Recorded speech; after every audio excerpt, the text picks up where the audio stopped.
నమస్తే, welcome to NSTV. ముందుగా వార్తల్లోని ముఖ్యాంశాలు. ఆర్ఎస్ కొండాపురం మండలం సుగమంచిపల్లి గ్రామంలో మొహరం వేడుకలు భక్తి శ్రద్ధలతో అత్యంత వైభవంగా నిర్వహించారు. ఈ వేడుకల్లో గ్రామ ప్రజలు, అన్ని వర్గాలకు చెందిన వారు పెద్ద సంఖ్యలో పాల్గొని మత సామరస్యాన్ని చాటి చెప్పారు. మొహరం సందర్భంగా ప్రత్యేక ప్రార్థనలు, సాంప్రదాయ కార్యక్రమాలు, పీర్ల ఊరేగింపు భక్తిపూర్వక వాతావరణంలో నిర్వహించారు. గ్రామ ప్రధాన వీధుల గుండా సాగిన ఊరేగింపులో భక్తులు పెద్ద ఎత్తున పాల్గొని మొక్కులు తీర్చుకున్నారు.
చిత్తూరు జిల్లా పలమనేరు వ్యవసాయ మార్కెట్ కమిటీ కార్యాలయంలో టమాటా ధరల అంశంపై సోమవారం కీలక సమావేశం నిర్వహించారు. ఇటీవల టమాటా ధరలు పడిపోవడంతో రైతులు ఎదుర్కొంటున్న సమస్యలు, మార్కెట్లో నెలకొన్న పరిస్థితులు, ధరల స్థిరీకరణకు తీసుకోవాల్సిన చర్యలపై రైతులు, మండీదారులు, మార్కెట్ కమిటీ అధికారులు విస్తృతంగా చర్చించారు. ఈ సందర్భంగా market yard chairman Rajanna, AMC secretary Sanjeev మాట్లాడుతూ రైతులకు న్యాయం జరిగేలా చర్యలు తీసుకుంటామని, రైతుల ప్రయోజనాల పరిరక్షణకు కట్టుబడి ఉంటామని హామీ ఇచ్చారు. సమస్య మీకు చెప్పారు, రేట్ ఎందుకు పోవట్లేదు ఇక్కడ అయితే మెయిన్ కారణం ఒకటి. ఏం ఈరోజు మేము హార్టికల్చర్ డిపార్ట్మెంట్ వాళ్ళ దగ్గర వాళ్ళతో మాట్లాడేప్పుడు చెప్పినట్టుగా తీసుకున్నాం. మే, జూన్ నెలల్లో అనుకూలమైనటువంటి వేసవి వాతావరణము, ఈ ఫ్లవరింగ్ ఎక్కువ రావడము, దానివల్ల వచ్చింది కాయ వచ్చింది డెవలప్మెంట్ అనే దానికి స్పీడప్ అవ్వడం. ఇందులో భాగంగా ఏమైందంటే అధిక దిగుబడి అనేది నమోదు కావడం. మామూలుగా వచ్చింది గత సంవత్సరము 4,980 హెక్టార్లు సాగు చేసి టమాటాలు ఈ సంవత్సరం 5,145 హెక్టార్లు పెరిగింది. టమాటా క్రాప్ అనేది పెరిగింది. దాంట్లో భాగంగా 50 టన్నులు దిగుబడి గత సంవత్సరం వస్తే ఈ సంవత్సరం 50 నుంచి 55 మెట్రిక్ టన్నుల దిగుబడి అనేది రావడం జరిగింది. దీనివల్ల ఏమైందంటే ఒక్క పలమనేరు మార్కెట్ యార్డ్లో మాత్రమే రేటు తగ్గిందని చెప్పేసి అనుకోవడం తప్పు. దీనికి మేమేం చేసినాం రా అంటే మొత్తం టోటల్గా కర్ణాటక మేము ఈ విషయము ఎప్పటి నుంచి రేట్లు పెరిగింది కదా, 22/6/2016 ఆ నుంచి కోలార్ వాళ్ళతో సంప్రదిస్తూ ఉన్నాము. ఆ రేట్లు ఏమి చూస్తూ ఉన్నాము, ఈ నిన్నటి వరకు ఏం రేట్లు అయితే ఉందనేది మొత్తం కోలార్ ఇన్ఫర్మేషన్ తీసుకున్నాము. అదేవిధంగా మన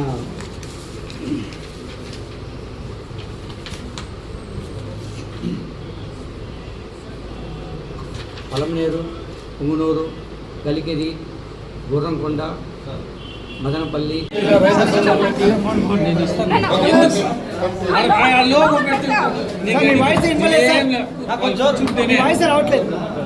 మీ వాయిస్ ఇవ్వట్లేదు, కొంచెం జోరుగా చెప్పండి.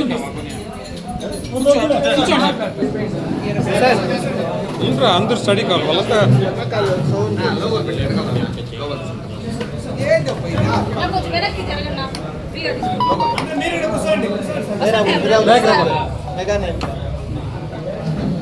సార్ ఓకే సార్ చాలు లేదు మేము చెప్పినాము ఆ మాట కూడా మీరు చెప్పండి అట్లా కూడా చెప్పండి మేము రావాల్సిన కంపల్సరీ ఏం లేదు అన్ని వాళ్ళు అన్నారు రైతులు అన్నారు ఇది కావాలంట అని ఆయనకి చెప్పండి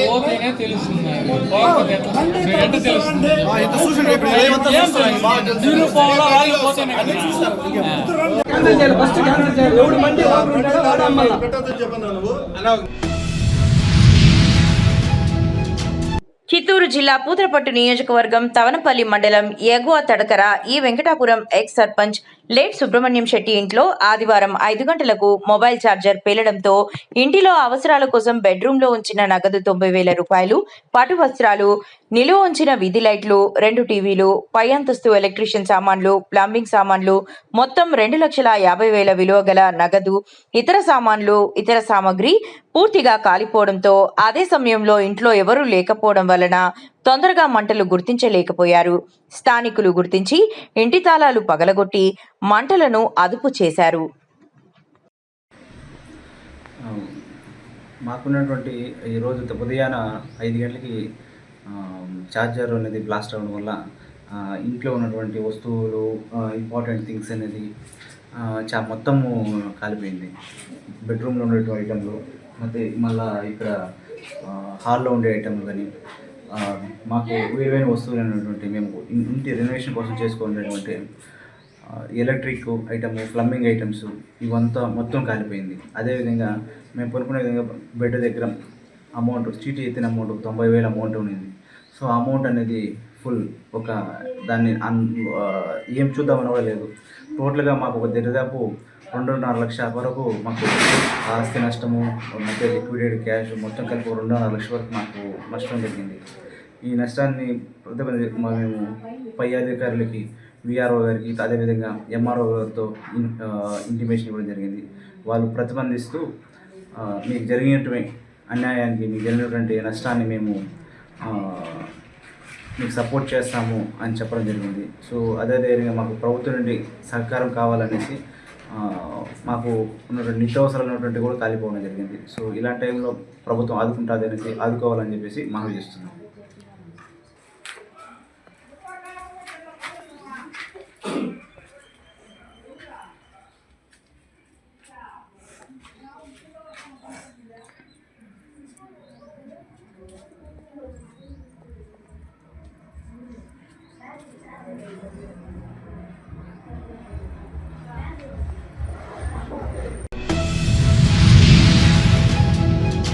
నష్టపోయామని వస్తే విత్తన బ్యాగులు ఇస్తామంటున్నారు, కానీ గడిచిపోయిన కాలాన్ని తిరిగి ఇస్తారా అంటూ ఓ రైతు ఆవేదన వ్యక్తం చేస్తూ బైన్సా పట్టణంలోని మార్కెట్ యార్డ్లో ఉన్న చెట్టెక్కి నిరసన తెలిపాడు. వివరాల్లోకి వెళ్తే నిర్మల్ జిల్లా కుబీర్ మండలం చొండి గ్రామానికి చెందిన దాసరి రాజలింగం అనే రైతు తన పొలంలో విత్తేందుకు బైన్సాలోని ఓ ఎరువుల దుకాణంలో తేజస్వి కంపెనీకి చెందిన 9 బ్యాగుల సోయా విత్తనాలను కొనుగోలు చేసినట్లు తెలిపాడు. వాటిని పొలంలో విత్తిన అనంతరం 9లో 7 బ్యాగుల విత్తనాలు సరిగా మొలకెత్తలేదని, దీంతో తీవ్రంగా నష్టపోయానని ఆవేదన వ్యక్తం చేశాడు.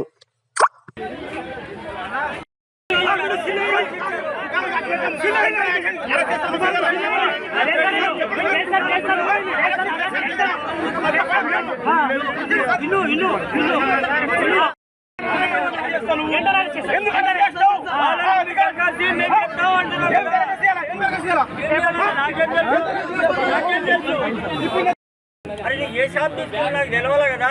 షాప్ పేరట అదే నువ్వు ఇస్తే నాకు, నేను వాళ్ళని తీసుకుపోయి పోలీస్ స్టేషన్లో న్యాయం చేస్తాం.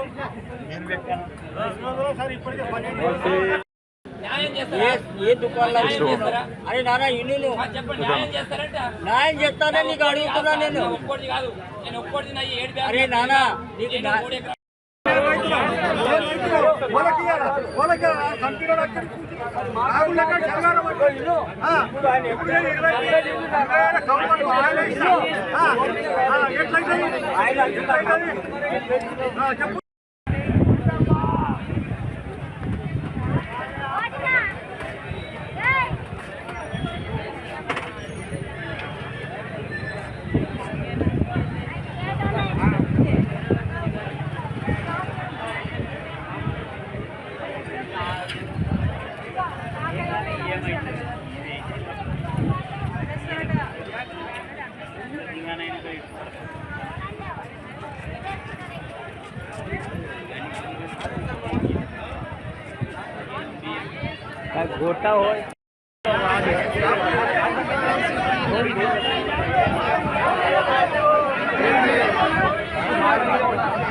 अरे आप लोग क्या है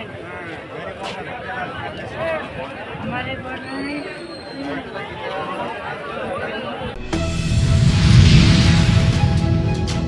నిర్మల్ జిల్లా బాసర జ్ఞాన సరస్వతి దేవాలయ పునర్నిర్మాణ పనుల నేపథ్యంలో ముందస్తుగా అమ్మవారి క్షేత్రంలో గత 3 రోజుల నుంచి వీఐపీల తాకిడి పెరిగింది. అమ్మవారిని దర్శించుకున్న వారిలో నిర్మల్ ఎమ్మెల్యే ఏలేటి మహేశ్వరరెడ్డి, బీజేపీ జిల్లా అధ్యక్షుడు రితేష్ రాథోడ్, మాజీ ఎమ్మెల్యే విఠల్ రెడ్డి తదితరులు పూజా కార్యక్రమాలలో పాల్గొని మొక్కులు చెల్లించుకున్నారు. ఈ రోజు ఆదివారం మధ్యాహ్నం 1 గంట వరకు మాత్రమే సాధారణ భక్తులకు ప్రధాన ఆలయంలో దర్శనాలు కొనసాగాయన్నారు.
ఆలయ పునర్నిర్మాణం సందర్భంగా ఆలయాన్ని మూసివేయడం జరుగుతున్నది. అందుకని మేము అందరం దర్శనానికి వచ్చాము. దర్శనం జరగడం సౌభాగ్యంగా భావిస్తున్నాము. ఇక్కడ చక్కగా కుంకుమార్చనలు, హారతులు అంతా బాగా జరిగాయండి. దర్శనం బాగా జరిగింది.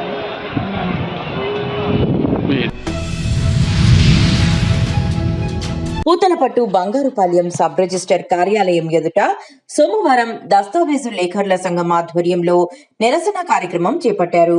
దస్తావేజు లేఖరుల కడుపు కొట్టే జియో నంబర్ 396ను రద్దు చేయాలని నిరసన, రిజిస్ట్రేషన్ కార్యాలయాల ప్రైవేటీకరణను రద్దు చేయాలని నిరసన, మా డిమాండ్లు నెరవేరే వరకు ఆందోళన కొనసాగిస్తామని హెచ్చరించారు. ఈ కార్యక్రమంలో దస్తా లేఖర్లు, స్టాంప్ వెండర్లు పాల్గొన్నారు.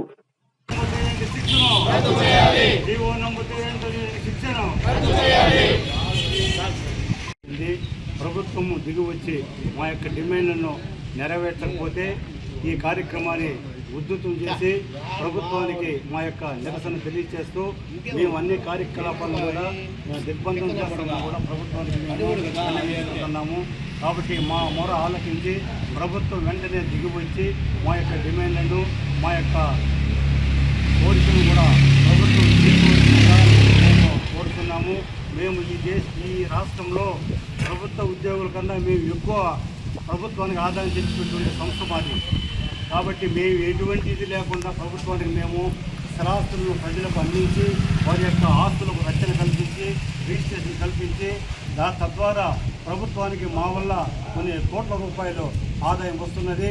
కాబట్టి మా మొర ఆలకించి ప్రభుత్వం వెంటనే ఈ జీవో నెంబర్ 396ను రద్దు చేయవలసిందిగా మేము కోరుతున్నాము. లేని పక్షంలో రాష్ట్ర వ్యాప్తంగా దస్తావేజు లేఖలందరూ కూడా నిరసనగా సమ్మె చేస్తామని కూడా మేము దస్తావేజు లేఖల పిలుపు మేరకు ఈరోజు చిత్తూరు జిల్లాలో బంగారుపాలెం సబ్ రిజిస్ట్రార్ కార్యాలయం వద్ద దస్తావేజు లేఖల సంఘం తరఫున ఈరోజు నిరసన కార్యక్రమం తెలియజేస్తున్నాం. ఎందుకనగా రాష్ట్ర ప్రభుత్వము ఈరోజు ఈ ప్రభుత్వ రిజిస్టర్ కార్యాలయాన్ని ప్రైవేటీకరణ చేసే ఉద్దేశంగా కనిపిస్తుంది. కాబట్టి మేము మనకి వ్యతిరేకంగా నిరసన తెలుపుతూ మా యొక్క ఆవేదనను ప్రభుత్వానికి తెలియజేస్తున్నాం. మునుపు బ్రిటిష్ కాలం నుండి కూడా దస్తావేజు లేఖలు అనేది ఒక గౌరవమైన ఉద్యోగం. దీంట్లో ప్రభుత్వ ఉద్యోగం కానీ ప్రభుత్వ జీతాలు కానీ మాకు ఇంతవరకు ప్రభుత్వం ఎటువంటి ఉపాధి కూడా కానీ వేతనాలు కానీ కల్పించలేదు. మేము స్వతంత్ర జీవనం చేస్తూ ప్రభుత్వం యొక్క ఆస్తులను పెంపొందించేదానికి రిజిస్టర్ కార్యాలయాలు పనిచేస్తూ మేము ప్రభుత్వానికి ఆదాయం తెచ్చిపెడుతున్నాం. మాకు ప్రభుత్వం ఎలాంటి భరణము కానీ తర్వాత ఉపాధి కానీ కల్పించడం లేదు. చాలామంది రాష్ట్రంలో వేలాది మంది నిరుద్యోగులు ఈ దస్తావేజు లేఖల యొక్క వృత్తిని నేర్చుకుని వారు యొక్క కుటుంబాలను జీవనం చేస్తున్నారు. కాబట్టి ప్రభుత్వము ఇప్పుడు ఇదివరకే గత ప్రభుత్వం కాదు అంతకుముందు ప్రభుత్వం ఉన్నప్పుడు కూడా 2016లో ఈ ప్రైవేటీకరణకు ఆనాటి ప్రభుత్వం జీవో తెచ్చింది. కానీ రాష్ట్ర వ్యాప్తంగా దస్తావేజు లేఖలందరూ ఉద్యమాలు చేపట్టడంతో ఆ యొక్క విషయాన్ని కూడా విరమించుకున్నారు. మళ్ళీ ఇప్పుడు తెరపైకి ఈ యొక్క జీవో నెంబర్ 396ని తెరపైకి తెస్తూ అన్ని ప్రభుత్వ కార్యాలయాలను ప్రైవేటు వారికి అప్పగించి వారి ద్వారా రిజిస్ట్రేషన్ కార్యకలాపాలు చేయడానికి కూడుకున్నది. కాబట్టి వేలాది మంది దస్తావేజు లేఖల్లో యొక్క జీవనము దీనివలన ఆగిపోతుంది. వారి యొక్క కుటుంబాలు రోడ్డు పడుతుంది. కాబట్టి ప్రభుత్వం ఆలోచించి ఈ యొక్క జీవోను రద్దు చేసి యథావిధంగా ప్రభుత్వ కార్యాలయాల్లో దస్తావేజు లేఖల్లో ఎటువంటి రెన్యూమరేషన్ లేకుండా ఎటువంటి ప్రభుత్వ జీతం లేకుండా పనిచేస్తున్నారు. వారి యొక్క జీవన విధానాన్ని అలాగనే కొనసాగించి ప్రభుత్వం వెంటనే ఈ జీవోను రద్దు చేసి అందరూ కూడా దస్తావేజు లేఖలకు ఉపాధి కల్పించవలసిందిగా మేము మరి కోరుతున్నాం. ఆ లేని పక్షంలో రాష్ట్ర వ్యాప్తంగా దస్తావేజు లేఖలందరూ కూడా ఉద్ధరిస్తామని కూడా మేము ప్రభుత్వానికి తెలియజేస్తున్నాం. మా యొక్క గోడును ప్రభుత్వం ఆలకించి మా యొక్క విన్నపాలను కూడా ప్రభుత్వం ఆలకించి మా యొక్క జీవనోపాధికి ప్రభుత్వం చేయూతనివ్వాల్సిందిగా మేము మరీ ప్రభుత్వాన్ని విజ్ఞప్తి చేస్తున్నాం.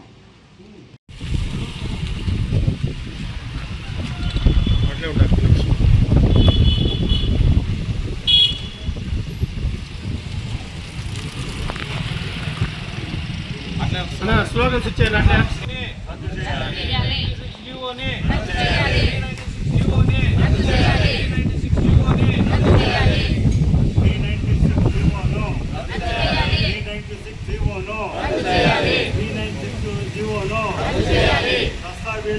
దస్తావేజు లేఖల సమ్మెను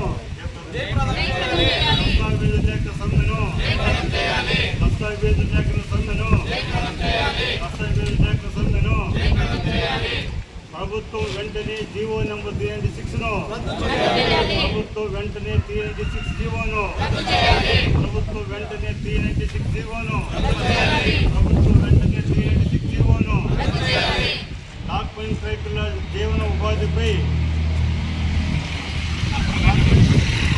రైతుల జీవన విధానాన్ని పునరుద్ధరించాలి. డాక్యుమెంట్ రైతుల జీవన వృద్ధిని పునరుద్ధరించాలి. డాక్యుమెంట్ రైతుల జీవనమునే డాక్యుమెంట్ రైతుల జీవనోపాధిని డాక్యుమెంట్ రైతుల జీవనోపాధిని డాక్యుమెంట్ రైతుల జీవనోపాధిని డాక్యుమెంట్ రైతుల జీవనోపాధిని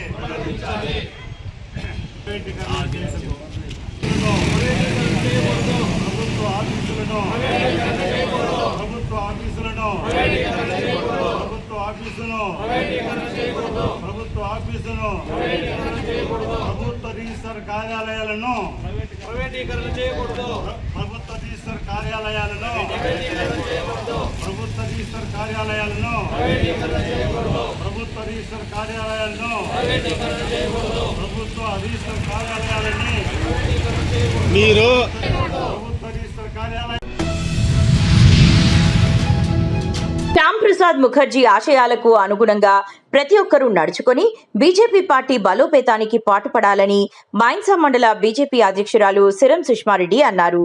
జయంతిని పురస్కరించుకొని మండలంలోని ఈలేగాం గ్రామంలో శ్యామ్ ప్రసాద్ ముఖర్జీ జయంతి వేడుకలను జరుపుకున్న సందర్భంగా ఆమె మైన్సా మండల బీజేపీ అధ్యక్షురాలు సిరం సుష్మారెడ్డి మాట్లాడారు. ఒకే దేశంలో రాజ్యాంగాలు ఉండకూడదని, జమ్మూ కాశ్మీర్కు ప్రత్యేక హోదాలు కల్పించిన విధానాలను వ్యతిరేకిస్తూ ఉద్యమం నిర్వహించారన్నారు.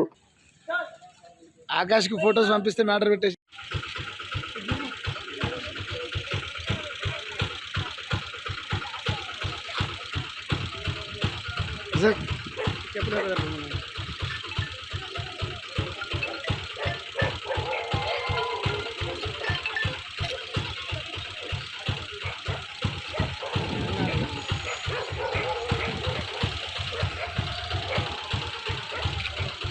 జిల్లా అధ్యక్షుని ఆదేశాల మేరకు గౌరవ శాసనసభ్యులు పవర్ రామారావు పటేల్ గారి మార్గదర్శకంలో నేడు మైన్సా మండల శాఖ తరఫున అధ్యక్షుల సిరం సుష్మారెడ్డి గారి ఆధ్వర్యంలో ఇలేగా గ్రామంలో స్థానిక సర్పంచ్ రాజమన్న గారి ఆధ్వర్యంలో డాక్టర్ శ్యామప్రసాద్ ముఖర్జీ గారి జయంతి వేడుకలను నిర్వహించడం జరిగింది.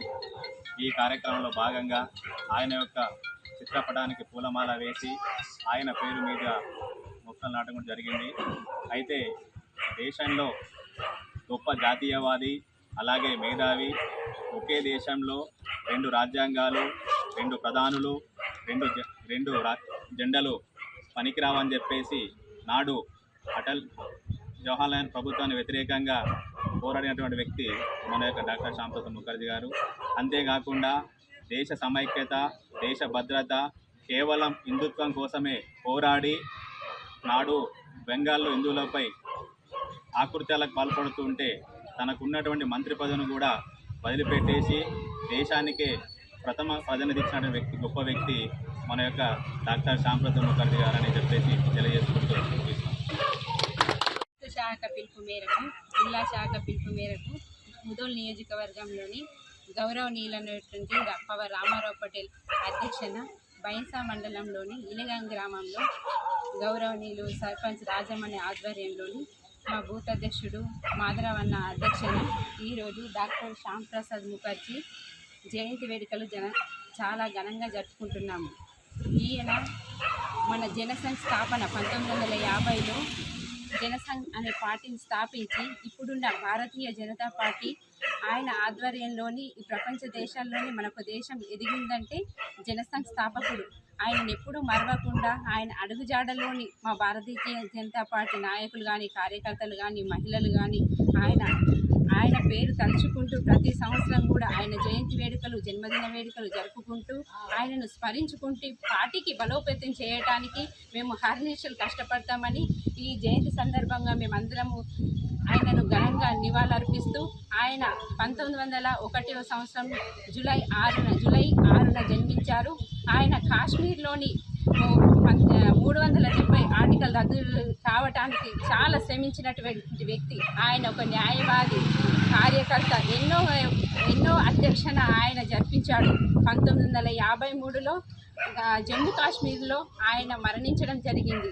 ఆయన అడుగుజాడలో మేము ఎప్పుడు కూడా నడుస్తూ మా భారతీయ జనతా పార్టీని బలోపేతం చేస్తామని, తెలంగాణలో కంపల్సరీ జెండా ఈసారి ఎగరేస్తామని మేము అందరం కార్యకర్తలము, మా బీజేపీ సీనియర్ నాయకులు అందరి ఆధ్వర్యంలో పట్టుదలతోటి పనిచేస్తామని. భారత్ మాతాకి. సామాజిక న్యాయ సాధనకు, బడుగు బలహీన వర్గాల సాధికారతకు, సమాన అవకాశాలు కలిగిన సమసమాజ నిర్మాణానికి జీవితాంతం అంకిత భావంతో కృషి చేసిన మహనీయుడు భారత మాజీ ఉప ప్రధానమంత్రి డాక్టర్ బాబు జగజీవన్ రామ్ గారి ఆశయాలను ప్రతి ఒక్కరూ ఆచరణలో పెట్టాలని తెలుగుదేశం పార్టీ రాష్ట్ర ప్రధాన కార్యదర్శి మాజీ మంత్రి దేవినేని ఉమామహేశ్వరరావు అన్నారు. భారతదేశ రాజకీయాల్లో స్వతంత్ర సమరయోధుడిగా చిన్న వయసులోనే చదువుకునే సమయంలో ఎంతో వివక్షను ఎదుర్కొని కష్టపడి పేద కుటుంబంలో పుట్టి దేశంలో అత్యున్నతమైన డిప్యూటీ ప్రధానమంత్రిగా 4 దశాబ్దాల పైగా పార్లమెంటేరియన్గా స్వతంత్రం రాకముందే 1937లోనే బీహార్ శాసనసభకు ఎన్నికై ఆనాటి ప్రధానమంత్రి మొదటి క్యాబినెట్లో మంత్రిగా పనిచేసి ఆయన కేంద్రంలో పనిచేయని శాఖ లేదు.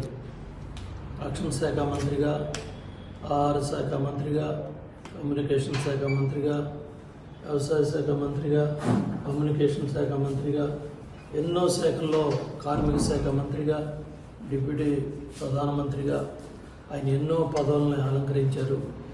డాక్టర్ బిఆర్ అంబేద్కర్ గారి నాయకత్వంలో రాజ్యాంగ నిర్మాణం జరిగితే బాబు జగజ్జన్ రావు గారి నాయకత్వంలో కేంద్ర ప్రభుత్వం ఆ రాజ్యాంగ ఫలాల్ని ప్రభుత్వాలు ఆచరించే విధంగా, చట్టాలు అమలయ్యే విధంగా రాజ్యాంగ స్ఫూర్తిని కాపాడిన గొప్ప నాయకుడు బాబు జగజ్జన్ రావు గారు. ఆయన తీసుకున్న సంస్కరణలు కూడా ఎంతో హరిత విప్లవం. మరి ఆ రోజు 1971లో వచ్చిన యుద్ధంలో ఆయన రక్షణ శాఖ మంత్రిగా పనిచేయటం, అట్లాగే ఎన్నో సామాజిక రుగ్మతలు కావచ్చు, సమాజంలో ఉన్న పేద వర్గాలు, దళిత వర్గాలకి న్యాయం జరగడంలో ఆయన ముందుండి మరి కార్యరూపం దాల్చే విధంగా ఆయన కేంద్ర రాష్ట్ర ప్రభుత్వాల మీద స్ఫూర్తినిచ్చిన నాయకుడు. మరి ఆ రోజు జనతా ప్రభుత్వం ఏర్పడినప్పుడు డిప్యూటీ ప్రధానమంత్రిగా, రక్షణ శాఖ మంత్రిగా జయప్రకాష్ నారాయణ గారితో కూడా కలిసి పనిచేసిన గొప్ప నాయకుడు జగజ్జన్ రావు గారు. బాబూజీ అని అందరూ ప్రేమతో పిలుస్తారు. మరి ప్రజాస్వామ్య పరిరక్షణ కోసం ఆ రోజు మరి ఆయన బయటకు వచ్చి జనతా ప్రభుత్వం ఏర్పాటు అవడంలో కూడా కీలక పాత్ర పోషించారు. Hanamkonda MLA Naini Rajender Reddy BRS party మీద నిప్పుల వర్షం కురిచారు. కాళేశ్వరం ప్రాజెక్టు మీద దోచుకొని తిని తెలంగాణ రాష్ట్రానికి అప్పులు చేశారు కేసీఆర్. కేటీఆర్, హరీష్ రావు మీద ఏ ముఖం పెట్టుకుని కాళేశ్వరం ప్రాజెక్టు చూస్తానని వెళ్తున్నారని కౌంటర్ ఇచ్చారు. కేటీఆర్ గారు నిజంగా కూడా మీకు అసలు ఏమీ బాధ, సిగ్గు ఏం అనిపించట్లేదు లేండి. చేసిన తప్పులకు ఇలా కాళేశ్వరాన్ని గంత పెద్ద ప్రాజెక్టుని కోట్ల రూపాయలు వృధా చేసి, వద్దు అన్న ఇంజనీర్గిరి, డాక్టర్గిరి అన్నీ మీరే చేసి దాన్ని కూలగొట్టి ప్రజలందరూ తీర్పు మీకు వ్యతిరేకంగా ఇచ్చిన సిగ్గుశరం లేకుండా బావో దిక్కు, బామ్మర్దో దిక్కు, మీ కుటుంబమో దిక్కు, ఈ వచ్చిన డబ్బులు మీ సొంత చెల్లెలన్నట్లు పంపకాలలో తేడాలు వచ్చి ఇంత రాధాంతం జరుగుతుంటే ఏ ముఖం పెట్టుకొని మళ్ళీ పోయి చూసొస్తా అని చెప్పి పోతున్నావు అంటే ప్రజలు మర్చిపోతారన్నా? మీరు చేసిన పాపాలన్నీ కూడా ప్రజలు మర్చిపోతారు అనుకుంటున్నారేమో. సరే వెళ్తే వెళ్ళిర్రు, మీకు పర్మిషన్ ఇచ్చాను కదా, వెళ్ళండి. పశ్చాత్తాపడి తప్పైంది, పొరపాటు అయిందని ముక్కు నేలకు రాసి వస్తే భగవంతుడు ఏమైనా మిమ్మల్ని క్షమిస్తాడేమో ఆలోచిద్దాం. మీరు చేసిన ఆర్థిక విధ్వంసం, తెలంగాణ రాష్ట్రంలో ఆర్థిక విధ్వంసం, మీరు సృష్టించినటువంటి విధ్వంసాన్ని ప్రజలు ఇంకా మర్చిపోలే, అనుభవిస్తున్నారు ఇవాళ. ఇంకా తెలంగాణలో తెచ్చిందంటూ పాత్రదారులు కూడా అందరు ఉన్నారు కదా, పాత్రదారులు గారు అని మీకు అవకాశం ఇస్తే అంతకంటే ఆంధ్రోళ్ళ కంటే ఎక్కువ సర్వనాశనం చేసిన మీరు ఇలా ఏ ముఖం పెట్టుకొని పోతున్నారు అక్కడికి? నిజంగా కూడా గింత కూడా ఆలోచన లేకుండా ప్రజలు మర్చిపోతారు అనుకొని, ఏది చెప్తే అది నడుస్తుంది అనుకొని, ఇంకేదో ఊహలల్లో మా ప్రభుత్వం వస్తుందని అనుకున్నారేమో. ఇంకా 10 ఏళ్ళైనా మీ ప్రభుత్వం కాదు కదా, మీ దరిదాపులో కూడా ప్రజలు చూసే పరిస్థితిలో లేరు. గతానికి నేటికి ఎంత వ్యత్యాసం ఉన్నదో ప్రజలందరూ చూస్తూ గమనిస్తున్నారు.